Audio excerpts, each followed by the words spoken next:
En las últimas décadas, las transformaciones sufridas por la agricultura en América Latina han dado origen a un importante proceso de reestructuración en el sector ganadero. Este acelerado crecimiento ha permitido que América Latina se convierta en la región que más exporta carne bovina a nivel mundial. Pero actualmente, la ganadería debe enfrentarse a diferentes desafíos para mantener y aumentar de manera sostenible la producción. Dichos desafíos incluyen aspectos como la necesidad de aumentar la productividad y la eficiencia productiva, mejorar la calidad de los productos y lograr que sea una ganadería respetuosa con el medio ambiente. Actualidad de la ganadería en Argentina. Junto con la agricultura, la ganadería es una de las principales actividades económicas de Argentina.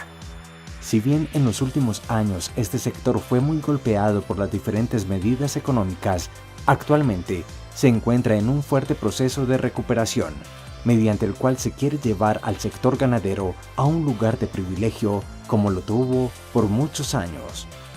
Para conocer más de la actualidad en la que se encuentra el sector ganadero en el cono sur de Latinoamérica, conversamos con el señor Fernando Hernández, un ganadero de profesión. Él nos contó cómo está la ganadería actualmente, cómo son algunos de sus métodos de trabajo y lo que viene para este sector en el futuro. La ganadería en Argentina en este momento se encuentra con muchísimas chances de resurgir después de años en los que ha sido bastante golpeada. Hemos vivido años donde el precio de la carne estuvo 5 años igual. El precio de la carne del productor hacia el frigorífico, ¿no? Quizá en el mercado interno, al consumidor, eso no pasó. Pero te cuento como anécdota personal, son asesoramientos que hago en diferentes establecimientos, los cobro en kilos de carne del mercado. Durante 5 años he estado cobrando el mismo valor, cuando las otras cosas a mí me aumentaban, ¿no? El combustible, en este momento tuvimos un acomodamiento, estamos bastante bien. Lo que pasa es que muchos de nosotros hemos perdido gran cantidad de nuestro stock de vacas y es difícil reponerlo por muchas razones.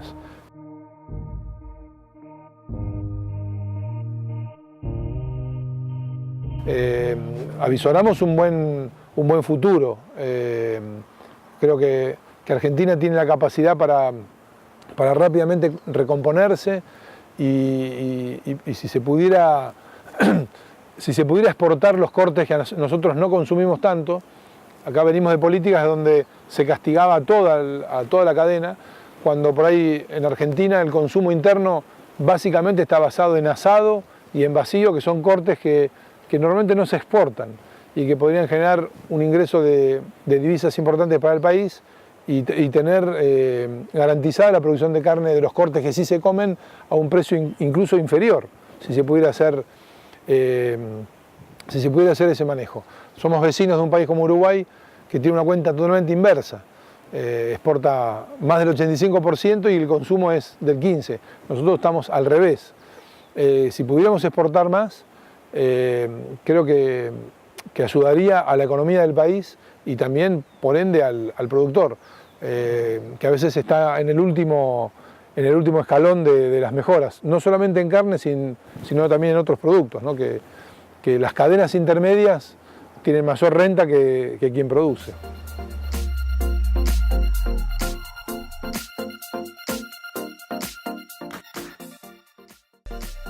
La distribución y las características del ganado en América son en parte consecuencias de su historia.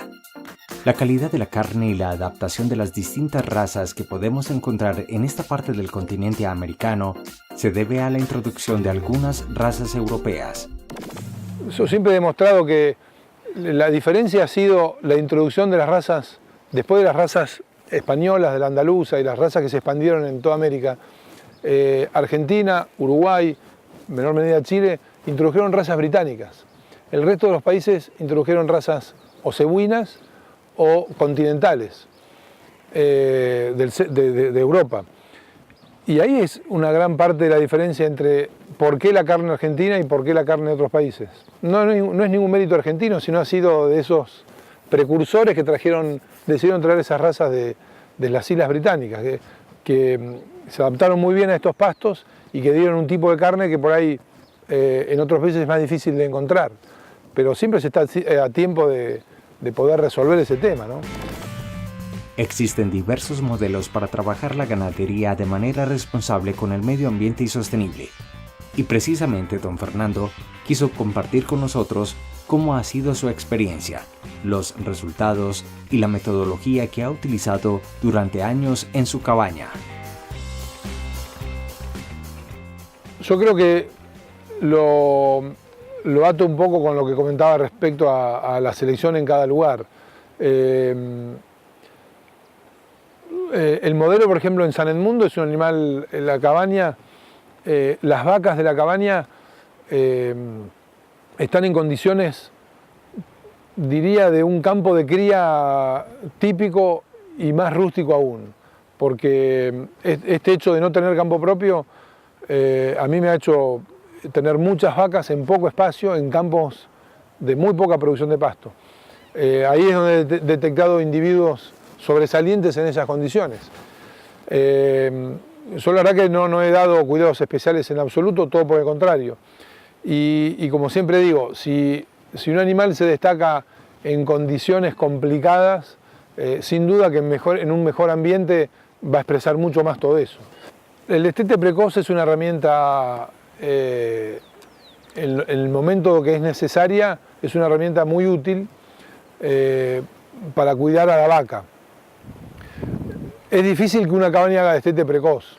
Yo lo he hecho, como todas las cosas que por ahí no hacen las cabañas tradicionales, yo las he hecho. Yo he hecho destete precoz y he hecho destete hiperprecoz. Y sin duda que el destete precoz y el hiperprecoz es una herramienta para usar en circunstancias realmente necesarias. Yo las usé 2 años de sequía feroz y el destete hiperprecoz lo usé 2 años también con una sequía terrible y con una carga animal muy alta y con una mudanza. Solamente cometí algún error el primer año y no lo cometí más porque estuve permanentemente en los corrales en los otros años. Y la verdad que me ha ido muy bien. Digo la presencia en los corrales porque el animal que no come de entrada el manejo que uno tiene que hacer en el destete precoz y en el hiperprecoz corre el riesgo de que se muera o que no evolucione más. Quiero decir que con un buen manejo, si lo pude hacer con una cabaña que necesitaba ir a una exposición para animales de cría, es perfectamente realizable. Hay que estar muy cerca, hay que estar muy atento y hay que darle la comida indicada, pero después uno logra en condiciones muy complicadas, si tiene a su vez una vaca rústica, logra una preñez en un año de seca como si fuera un año normal o mejor.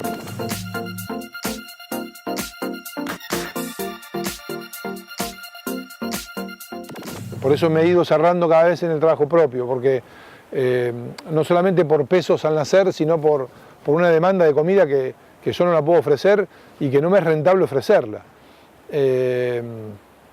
Incluso me pasa con los toros que hay una tendencia a que la gente compre los toros obesos. Y no solo que no estoy de acuerdo, sino que creo que no es rentable ni para el que hace los toros, ni para el que los compra, ni fundamentalmente para el toro mismo, porque los problemas de hígados y de patas y de fertilidad en el semen en esos manejos de obesidad son absolutos. Pero al que compra toros le cuesta mucho saber ver un toro cuando no está muy gordo. Y es una pelea que doy, que a veces cuesta seguir en el carril que yo creo correcto, porque a veces no se paga lo que se debiera pagar un animal que le va a dar más satisfacciones al que pagan con exceso y que tienen que hacer adelgazar. Pero es lo que estamos viviendo hoy en este mercado.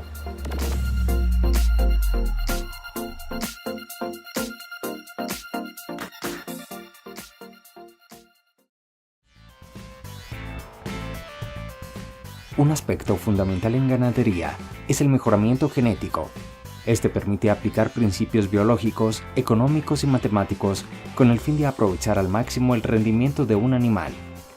El mejoramiento genético animal permite orientar la adaptación de las poblaciones animales a las condiciones de producción, logrando de esta forma un incremento en la eficiencia de los procesos productivos. El ganadero de carne a veces no tiene la posibilidad o no le dedica el tiempo necesario a medir, y que sí lo hacen los productores de leche. Sin duda, la producción de leche, la medición es mucho más inmediata.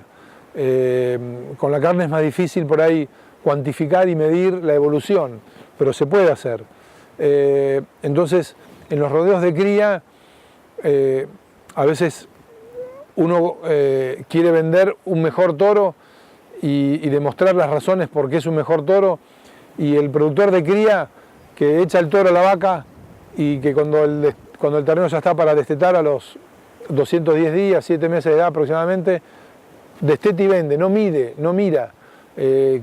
Incluso hay mucha gente que ni siquiera está haciendo tacto ni sacando sus cuentas de la preñez, ni de las pérdidas post-preñez, o sea, de los nacimientos.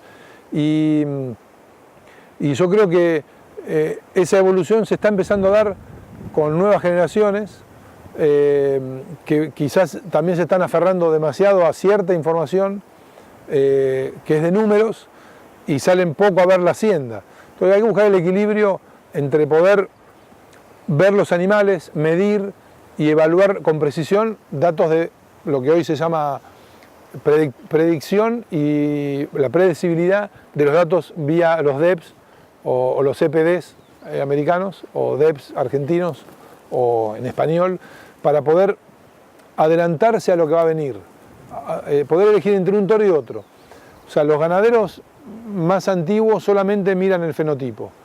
Los ganaderos de las nuevas generaciones solamente están mirando los números. El equilibrio entre los números y el fenotipo, que es importante también, va a tardar en darse, y eso va a generar que los animales con información y con fenotipo se paguen un poco más que los animales bolsa blanca o NN, que no se sabe ni de dónde vienen ni a dónde van. Que sí pasa, por ejemplo, con los productores agrícolas que compran maíces que vienen con una tecnología y que dan garantía de esa tecnología. En ganadería todavía estamos un poco alejados de eso, si bien vamos en algunos caminos en dirección a poder medir y predecir ciertas cosas importantes para el futuro de esa producción, ¿no? Con todo lo anterior, es necesario concientizar a los ganaderos para que mejoren genéticamente sus hatos y apliquen el uso de nuevas tecnologías y lograr así los rendimientos esperados. Es por esto que don Fernando quiso hablarnos un poco de la importancia de su implementación dentro de cualquier ganadería. El convencimiento del uso de tecnologías lo tiene que hacer quien está usando las tecnologías y los técnicos.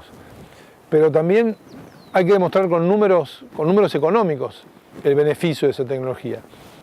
Yo discuto bastante con mi socio de San Edmundo Andino y él me dice que en Perú el ganadero es muy tradicional. Y también él me dice que hay que demostrar los cambios, el por qué una cosa y por qué la otra. Pero a veces demostrar esa diferencia en lo económico demora mucho tiempo. Y a veces el ganadero tradicional no sale de su finca, de su establecimiento para ir a ver otras cosas. Y como contrapartida está el productor ganadero o de otras actividades que imita lo que hace el vecino, pero espera que el vecino acierte para imitarlo. Y a veces el vecino está usando otro modelo, entonces querer imitarlo per se a ese modelo no es la receta. Yo creo que cada uno tiene que tomar lo que ve, medir, evaluar, hacer pruebas testigos, quizá parciales para no involucrarse en algo que después no va a salir del todo bien, pero hay que escuchar, hay que mirar, hay que investigar y no copiar modelos totalmente diferentes, ¿no?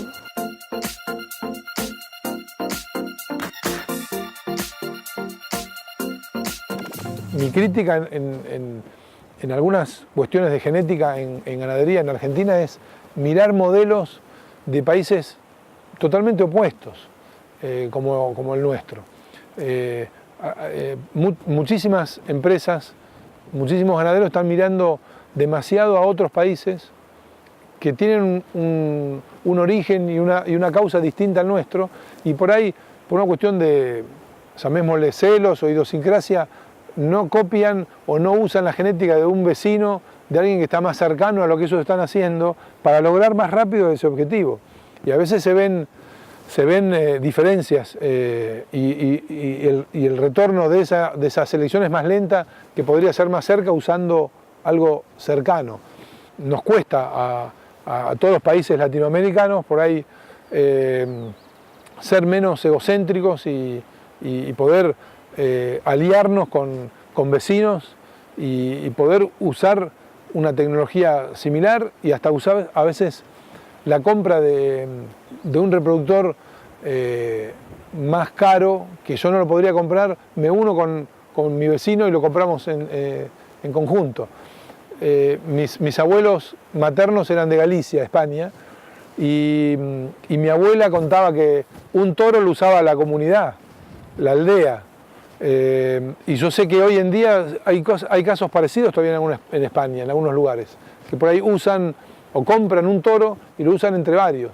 Acá hay consorcios de toros importantes que van a un centro, pero son cosas puntuales y no de lo cotidiano, de que yo me junte con tal ganadero y compre un toro, o una maquinaria, o un tractor. Yo creo que habría una evolución más grande si pudieran hacerse esas alianzas.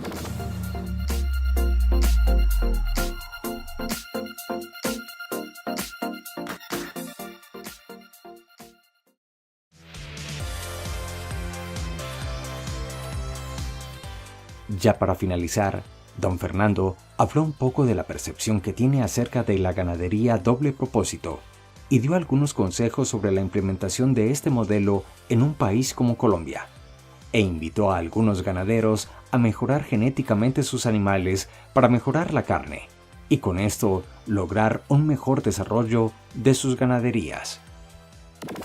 En realidad hay que ver qué es lo que quieren hacer, qué es lo que cada uno persigue. Yo no estoy de acuerdo en todos esos dobles propósitos que se usan tanto, ¿no?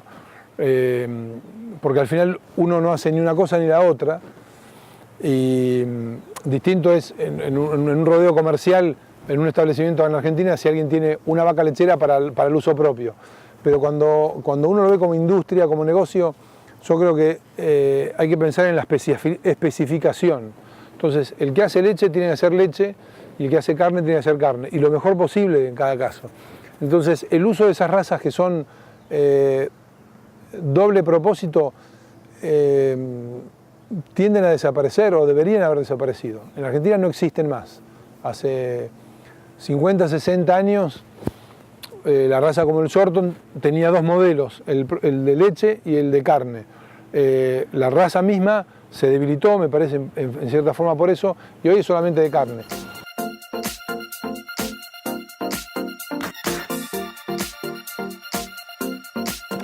Y en Colombia se vio mucho eso, que se usan razas doble propósito, y después para la mejora de la carne misma, yo creo que deberían achicar el uso de razas continentales. No hablo mal de ellas, solamente digo que para mejorar, en Colombia hay un excelente rodeo cebú, muy bueno. Para mejorar la carne y el marbling y la mansedumbre, hay que usar razas británicas. Básicamente por ahí el Hereford contra el cebú, el Hereford por la mansedumbre, y el Angus también como también otra cruza para ir al Brangus o ir al Braford. Y las razas criollas lo mismo. O sea, en Argentina las razas criollas fueron absorbidas, hay pequeños núcleos, por las razas británicas hace 100 años o más. Entonces, si a mí me dicen rápidamente cómo mejorar la carne de las razas o de la ganadería en Colombia, pensaría en la utilización de las razas británicas sobre los rodeos criollos y sobre los rodeos equinos. Pero para mejorar velozmente eso, ¿no? Mi humilde opinión. He comido carne en Colombia, he comido carne en Perú, he cocinado carne argentina en Perú y hemos dado una charla comparando los dos cortes y la gente identificaba cuál era una carne y cuál era la otra. Además del modo de hacerla, ¿no? Pero yo creo que las líneas británicas, no muy americanas, porque las muy americanas tienden a ser muy parecidos a los modelos de las razas continentales. Son la herramienta ideal y necesaria para rápidamente revertir el tipo de carne, ¿no? De engrasamiento, marmoleo, etc.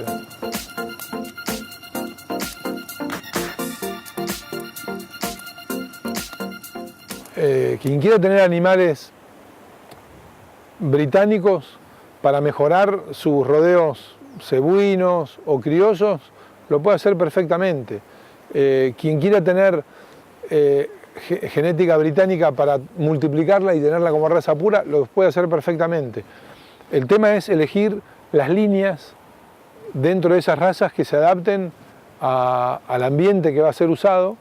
Si lo quieren usar como raza cruzante y lo que importa es llevar el envase de esa raza, bueno, pueden tener los recaudos en su crianza en los primeros años y después ir seleccionando para que sea una línea adaptada a esa zona. Nosotros hemos llevado embriones a zonas como hoy nombraba Arequipa, en Perú, alguna zona norte de Uruguay con basalto muy cercano, zonas complicadas, y en la Patagonia. Y si el embrión nace ahí y proviene de líneas que se puedan adaptar, no hay ningún problema. Yo creo que son razas muy útiles, tanto Langus como Hereford, para poder llevarlas a lugares donde hace falta mejorar un poco la calidad de carne en cuanto al engrasamiento y el marbling, para poder tener una carne más sabrosa y más jugosa en la cocción, ¿no? Que también eso es un tema aparte, la cocción.